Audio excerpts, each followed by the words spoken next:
నమస్కారం. డిజిటల్ తరగతులకు స్వాగతం. ప్రియమైన విద్యార్థులారా, మీకు క్రికెట్, బాస్కెట్బాల్ అంటే ఇష్టమే కదూ. ఈ ఆటలను పరిశీలిద్దామా? కోహ్లీ బాల్ను కొట్టే విధానాన్ని ఒకసారి పరిశీలించండి. ఏ మార్గంలో వెళ్ళిందో చూశారు కదా పిల్లలు. బాస్కెట్బాల్లో ఒక ప్లేయర్ బాల్ను బాస్కెట్లో వేసే విధానము, మార్గాన్ని పరిశీలించండి. కోహ్లీ బాల్ కొట్టినప్పుడు అది బౌండరీ దాటుతుందా లేదా, బాస్కెట్బాల్ ప్లేయరు బాస్కెట్లో బంతి వేసేటప్పుడు అది బాస్కెట్లో పడుతుందా లేదా అని గమనించే సందర్భంలో మన హృదయం ఎంత వేగంగా కొట్టుకుంటుందో మీకు తెలుసు కదా పిల్లలు. మరి ఆ హృదయ స్పందనను పరిశీలిద్దామా? హృదయ స్పందనను పరిశీలించండి పిల్లలు.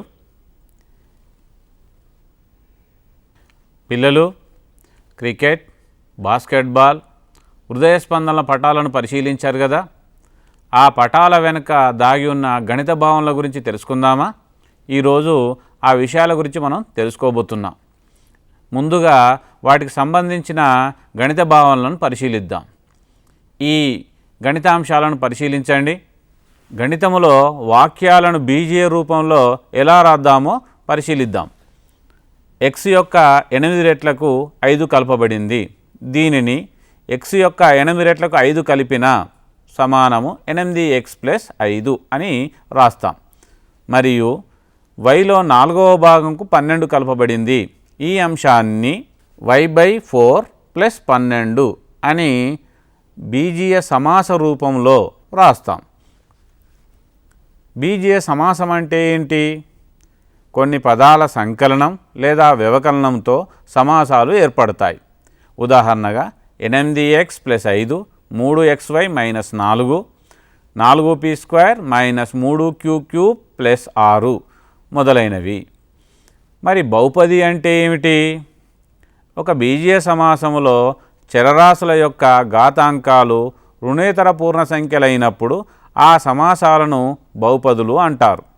ఉదాహరణగా 4xy, y² - 3x, x3 - 2x² + 4x - 6 πr² px + q. పిల్లలు, ఇక్కడ చూపించబడినవి బహుపదులు అవుతాయా? ఒకసారి పరిశీలించండి. 3x3 - 2 + x3 - 4 √x 3y2/3 - 5y - 2. ఇవి బహుపదులు అవుతాయా? మీ ఉపాధ్యాయులతో ఒకసారి చర్చించండి. మరి బహుపది పరిమాణం అంటే ఏంటో పరిశీలిద్దామా పిల్లలు?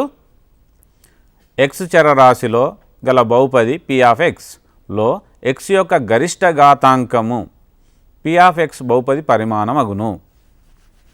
ఉదాహరణగా ఒక బహుపదిని చూద్దాం. p(x) = x4 + 3x2 - 3x + 8.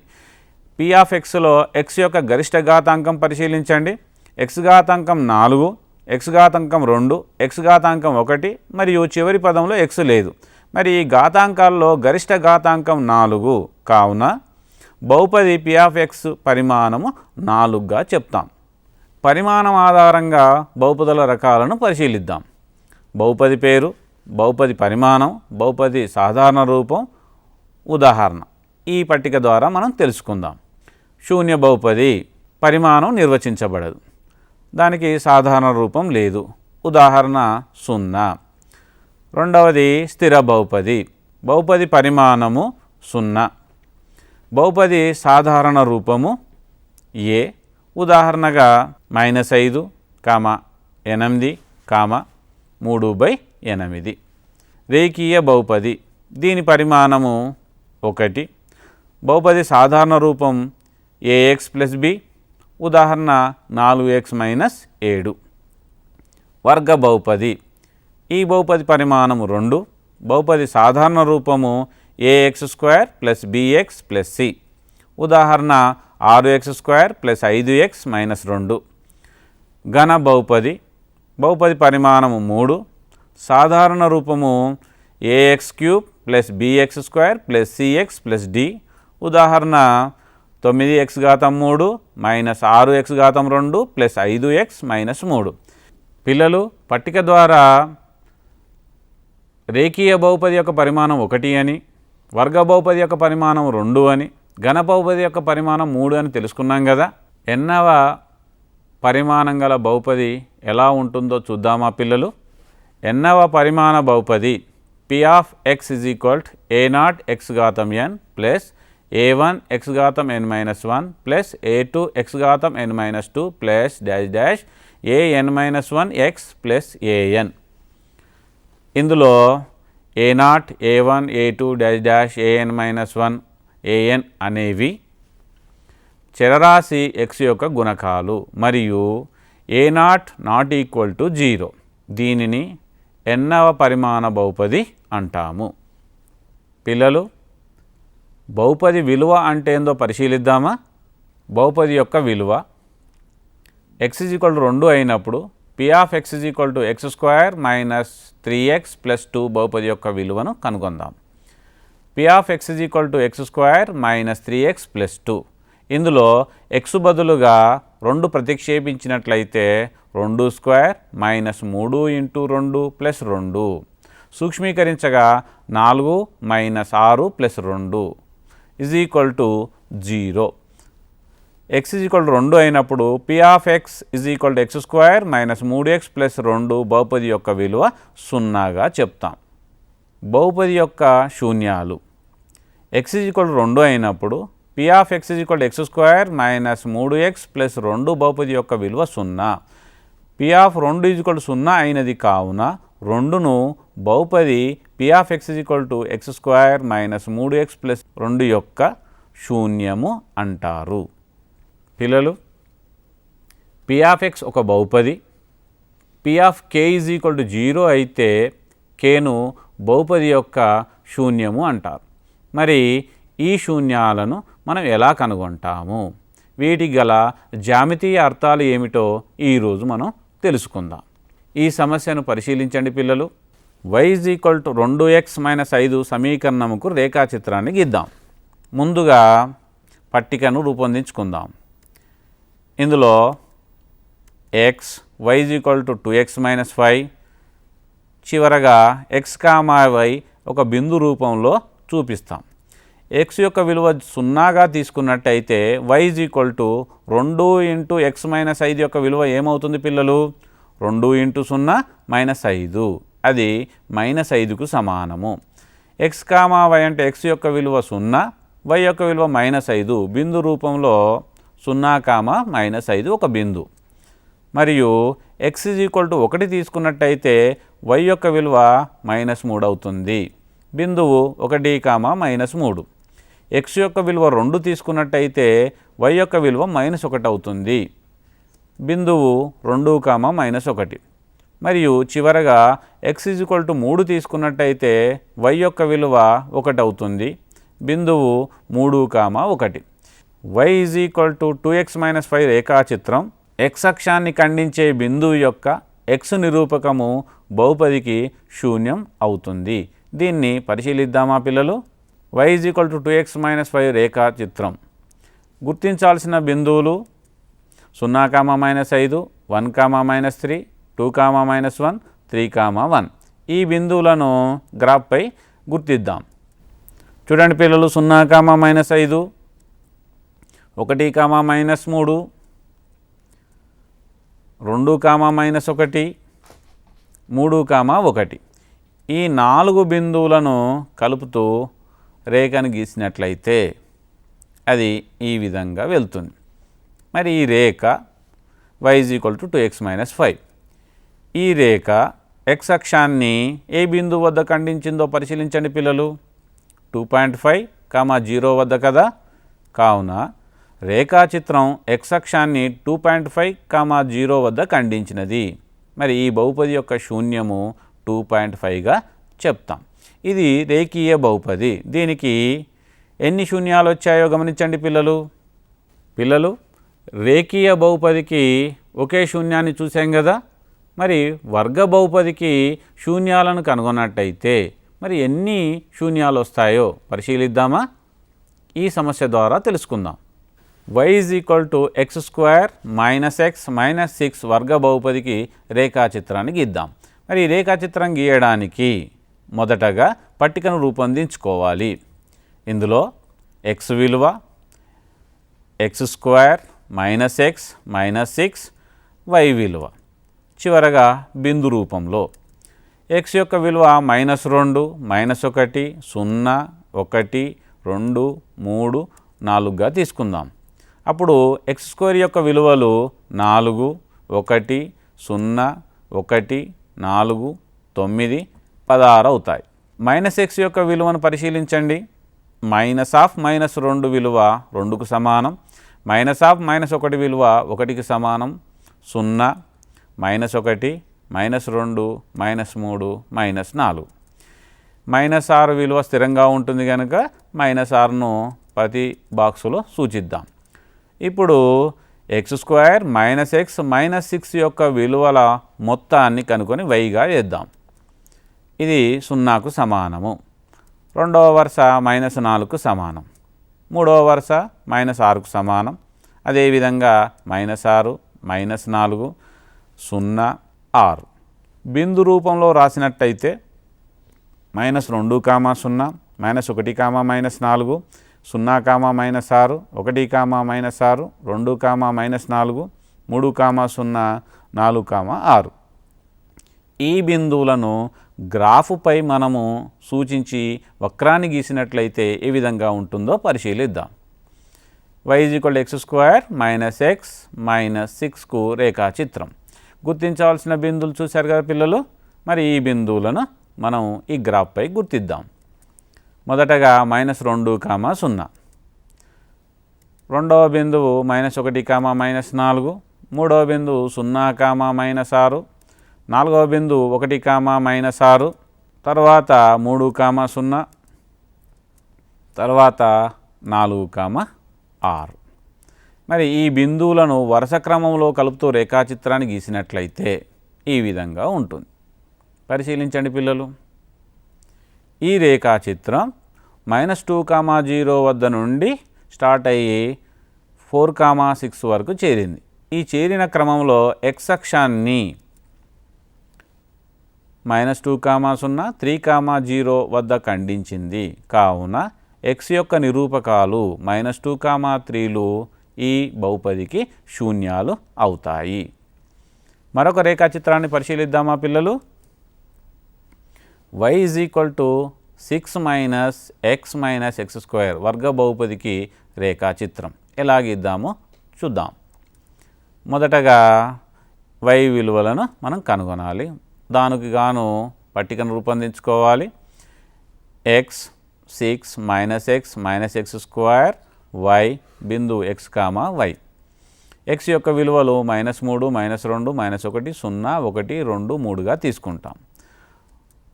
మొదటి వరుసలో స్థిర విలువ 6, రెండవ వరుసలో -x యొక్క విలువ 3 2 1 0 -1 -2 -3, -x² యొక్క విలువ -9 -4 -1 0 -1 -4 -9. ఈ 3 6 - x - x² యొక్క మొత్తం ఏ విధంగా ఉంటుందో చూడండి. y విలువ 0, రెండవ వరుస 4, మూడవ వరుస 6 6 4 0 -6. బిందువు రూపంలో సూచించినట్లయితే -3, 0 -2, 4 -1, 6 0, 6 1, 4 2, 0 3, -6. మరి ఈ బిందువులను గ్రాఫ్పై గుర్తించి వరుస క్రమంలో కలిపినట్లయితే ఏ విధంగా ఉంటుందో చూద్దాం. మొదటగా -3, 0 బిందువు, -2, 4 -1, 6 0, 6 1, 4 2, 0 3, -6. ఈ బిందువులను వరుస క్రమంలో కలుపుదాం. చూడండి పిల్లలు, రేఖాచిత్రం ఏ విధంగా గీసామో -3, 0 నుండి స్టార్ట్ అయి 3, -6కు చేరింది. ఈ రేఖాచిత్రం x అక్షాన్ని -3, 0 2, 0 వద్ద ఖండించింది. కావున y = 6 మైనస్ ఎక్స్ స్క్వేర్ వర్గ బహుపది యొక్క శూన్యాలు -3, 2 అవుతాయి. ఈ రెండు రేఖాచిత్రాలను పరిశీలించారు కదా పిల్లలు. చూడండి, ఒక రేఖాచిత్రము పైవైపు ఓపెన్ చేయబడి ఉంది, మరొక రేఖాచిత్రము కింది వైపు ఓపెన్ చేయబడి ఉంది. కారణం ఏమై ఉంటుందో గమనించండి పిల్లలు. a > 0 అయితే y = ax² + bx + c రేఖాచిత్రము పైవైపు open చేయబడి ఉంటుంది. a < 0 అయితే y = ax² + bx + c రేఖాచిత్రము కింది వైపు ఓపెన్ చేయబడి ఉంటుంది. అంటే x² గుణకము ధన విలువగా ఉంటే రేఖాచిత్రం పైవైపు ఓపెన్ చేయబడి ఉంటుంది. x² గుణకము రుణ విలువను కలిగి ఉంటే రేఖాచిత్రము కింది వైపు ఓపెన్ చేయబడి ఉంటుంది. ఈ విషయాన్ని మనం గమనించాలి. పిల్లలు, y = ax² + bx + c రేఖాచిత్రం ఉన్న విధానాన్ని బట్టి ఆ బహుపదికి ఎన్ని శూన్యాలు ఉంటాయో తెలుసుకుందాం. మొదటి సందర్భాన్ని పరిశీలిద్దాం పిల్లలు. ఈ వక్రము x అక్షాన్ని 2 చోట్ల ఖండిస్తూ పోయింది. ఈ వక్రం కూడా x అక్షాన్ని 2 చోట్ల ఖండించింది. కావున ఈ సందర్భంలో ax² + bx + c బహుపదికి 2 శూన్యాలు ఉంటాయి. రెండో సందర్భాన్ని పరిశీలిద్దాం పిల్లలు. ఈ సందర్భంలో రేఖాచిత్రం x అక్షాన్ని స్పృశిస్తూ వెళ్తుంది. కావున బహుపదికి ఒకే ఒక శూన్యం ఉంటుంది. మూడో సందర్భంలో వక్రము x అక్షాన్ని ఖండించను లేదు, స్పృశించను లేదు, దూరంగా ఉంది. కావున శూన్యము నిర్వచించబడదు అని చెప్తాము. వర్గ బహుపదికి 2 శూన్యాలు ఉంటాయని తెలుసుకున్నాం కదా. సందర్భాన్ని బట్టి ఒకే శూన్యం ఉండొచ్చు, వర్గ బహుపదికి శూన్యాలు ఉండకపోవచ్చు అనే విషయాన్ని కూడా మనం తెలుసుకున్నాం కదా. మరి ఘన బహుపదికి ఎన్ని శూన్యాలు ఉంటాయి? శూన్యాలు ఉంటాయా? ఈ సందర్భం ద్వారా మనం తెలుసుకునే ప్రయత్నం చేద్దాం. ఘన బహుపదుల శూన్యాలను కనుగొనే విధానాన్ని పరిశీలిద్దాం. y = x³ - 4x రేఖాచిత్రం ద్వారా ఈ బహుపదికి శూన్యాలను తెలుసుకుందాం. మొదటగా y విలువలను పట్టిక రూపంలో కనుగొనాలి. పట్టికను రూపొందించుకుందాం. y = x³ - 4x కావున మనం ఈ పట్టికలో సూచించాం. x యొక్క విలువలను -2, -1, 0, 1, 2గా తీసుకున్నాం. x³ విలువ ఏమవుతుంది పిల్లలు? -2 × -2 × -2 -8కి సమానం. అదేవిధంగా -1³ విలువ -1కి సమానము. 0³ విలువ 0. ఇలా 1³ విలువ 1, 2³ విలువ 8. -4x యొక్క విలువ 8కి సమానము. -1 × -4 = 4. ఇలా 0ను ప్రతిక్షేపించినట్టయితే అది 0కు సమానము. -4 -8. x³ - 4xల మొత్తాన్ని y విలువగా రాస్తాం. అనగా మొదటి వరుస 0, రెండవ వరుస 3, మూడవ వరుస 0, నాలుగవ వరుస -3, ఐదవ వరుస 0. ఇప్పుడు బిందు రూపంలో రాసినట్లయితే -2, 0, -1, 3, 0, 0, 1, -3, 2, 0.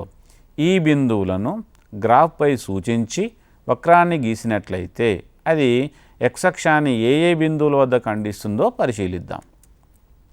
గ్రాఫ్ను పరిశీలించండి. గుర్తించవలసిన బిందువులు -2, 0 ఇలా మనం సూచించాము. మొదటగా -2, 0 బిందువును గుర్తిద్దాం. తర్వాత -1, 3 బిందువును, 0, 0 బిందువును, 1, -3 బిందువును, 2, 0 బిందువును గుర్తించాము. ఈ బిందువులను వరుస క్రమంలో కలిపినట్లయితే ఈ విధంగా వక్రం ఏర్పడుతుంది. మరి ఈ వక్రము x అక్షాన్ని ఏ బిందువుల వద్ద ఖండించిందో పరిశీలించండి. -2, 0, 0, 0, 2, 0 అంటే y = x³ - 4x రేఖాచిత్రం ద్వారా x³ మైనస్ 4x బహుపదికి శూన్యాలు -2, 0, 2గా గుర్తించాము. పిల్లలు, ఇప్పటి వరకు ఒక ఘన బహుపది యొక్క శూన్యాలను కనుగొనే విధానాన్ని తెలుసుకున్నాం. మరొక ఘన బహుపది యొక్క శూన్యాలను ఎలా కనుగొందామో పరిశీలించండి. y = x³ మైనస్ x² రేఖాచిత్రాన్ని గీసి శూన్యాలను కనుగొందాం. మొదటగా పట్టికను రూపొందించుకోవాలి. తెలుసు కదా పిల్లలు, x³ minus x² y x, y. x యొక్క విలువలను -2, -1, 0, 1, 2గా తీసుకుందాం. x³ విలువ -8, -1, 0, 1, 2. -x² యొక్క విలువ -4, -1, 0, -1, -4. ఈ రెండిటి యొక్క మొత్తము -12, -2, 0, 0, 4. బిందు రూపంలో -2, -12, -1, -2, 0, 0, 1, 0, 2, 4. ఈ బిందువులను గ్రాఫ్పై సూచించి వరుస క్రమంలో కలిపి శూన్యాలను కనుగొందాం. పరిశీలించండి పిల్లలు. గుర్తించాల్సిన బిందువులు ఇవే కదా. మరి ఈ బిందువులను గ్రాఫ్పై సూచిద్దాం. మొదటి బిందువు -2, -12. రెండవ బిందువు -1, -2. మూడవ బిందువు 0, 0. తర్వాత బిందువు 1, 0. ఆ తర్వాత బిందువు 2, 4. వీటిని వరుస క్రమంలో కలుపుదాం. గమనించారు కదా పిల్లలు. మరి ఈ రేఖాచిత్రము x అక్షాన్ని ఏ బిందువుల వద్ద ఖండిస్తూ వెళ్ళిందో చూశారు కదా. x అక్షాన్ని 0, 0, 1, 0 వద్ద ఖండించింది. కావున y = x³ మైనస్ x² బహుపదికి శూన్యాలు 0, 1. మరొక రేఖాచిత్రాన్ని పరిశీలిద్దాం పిల్లలు. y = x³ రేఖాచిత్రం. మొదటగా దీనికి పట్టికను రూపొందించుకోవాలి. x విలువ y = x³. x యొక్క విలువలు -2, -1, 0, 1, 2గా తీసుకుందాం. y విలువను ఈ విధంగా కనుగొందాం. బిందు రూపంలో ఇలా రాద్దాం. మరి ఇక్కడ సూచించిన బిందువులను గ్రాఫ్పై సూచించి వరుస క్రమంలో కలుపుదాం. గుర్తించాల్సిన బిందువులు గమనిస్తున్నారు కదా పిల్లలు. మొదటగా -2, -8ని గుర్తిద్దాం. తర్వాత -1, -1. ఆ తర్వాత 0, 0. ఆ తర్వాత 1, 1. చివరగా 2, 8 బిందువులను గుర్తించాం. ఈ బిందువులను వరుస క్రమంలో కలుపుదాం. గమనించారు కదా పిల్లలు. రేఖాచిత్రం x అక్షాన్ని ఒకే బిందువు వద్ద ఖండిస్తూ పోయింది. ఆ బిందువు 0, 0. కావున y = x³ రేఖాచిత్రము x అక్షాన్ని 0, 0 బిందువు వద్ద ఖండించింది. కావున y = x³ బహుపదికి శూన్యము 0. ఘన బహుపదులకు 3 రేఖాచిత్రాలను గీశాం. ఆ రేఖాచిత్రాల ద్వారా మనము పరిశీలించిన అంశాలను ఒకసారి చూద్దాం. y = x³ minus 4x రేఖాచిత్రానికి శూన్యాలు -2, 0, 2. y = x³ minus x² రేఖాచిత్రానికి శూన్యాలు 0, 1. y = x³ రేఖాచిత్రానికి శూన్యాలు 0. ఈ 3 సందర్భాలను పరిశీలించి ఘన బహుపదికి గరిష్టంగా 3 శూన్యాలు ఉంటాయని చెప్పవచ్చు. పిల్లలు, ఈరోజు బహుపది అంటే ఏమిటి, బహుపది పరిమాణం అంటే ఏమిటి, బహుపది విలువ అంటే ఏంటి, బహుపది విలువ 0 అయినప్పుడు ఏ విలువనైతే x బదులుగా ప్రతిక్షేపించామో ఆ విలువను బహుపదికి శూన్యము అంటారని కూడా తెలుసుకున్నాం. బహుపదుల శూన్యాలకు జ్యామితీయ అర్థాలను కూడా ఈరోజు మనం తెలుసుకున్నాం. రేఖీయ బహుపదికి, వర్గ బహుపదికి, ఘన బహుపదికి రేఖాచిత్రాలను గీసి శూన్యాలను కనుగొనే విధానాన్ని కూడా మనం తెలుసుకున్నాము. ఈ పాఠం ప్రారంభములో కొన్ని విషయాలను చర్చించాము. క్రికెటర్ బంతిని కొట్టే మార్గము, బాస్కెట్లో బాల్ పడే విధానము, మానవుని హృదయ స్పందన, ఈ 3 రేఖాచిత్ర రూపంలో ఉన్నాయని మీరు గమనించారు కదా పిల్లలు. అంటే నిత్య జీవితంలో బహుపదులకు సంబంధించిన అంశాలు మనకు తెలియకుండానే జరుగుతున్నాయని తెలుస్తుంది. మరి బహుపదుల శూన్యాలను కనుగొనే విధానాన్ని, రేఖాచిత్రాలను గీసే విధానాన్ని మీ ఉపాధ్యాయులతో చర్చించి ఈ సమస్యలను సాధించే ప్రయత్నం చేయండి. ఇవి చేయండి. p(x) = 5x + x² + 6 బహుపది శూన్యాలను కనుగొనుము. p(x) = x² - 1 బహుపది శూన్యాలను కనుగొనుము. 2 శూన్యాలు కలిగిన వర్గ బహుపదిని రాయండి. శూన్యము లేని వర్గ బహుపదిని రాయండి. పిల్లలు, మన నిత్య జీవితంలో జరిగే చాలా సన్నివేశాల్లో బహుపదులు, వాటి సంబంధించిన శూన్యాలు, వాటికి సంబంధించిన గ్రాఫులు అంతర్లీనంగా దాగి ఉన్నాయన్న సంగతి తెలుసుకున్నారు కదా. మరికొన్ని అంశాలతో తర్వాత తరగతిలో కలుద్దాం. నమస్కారం.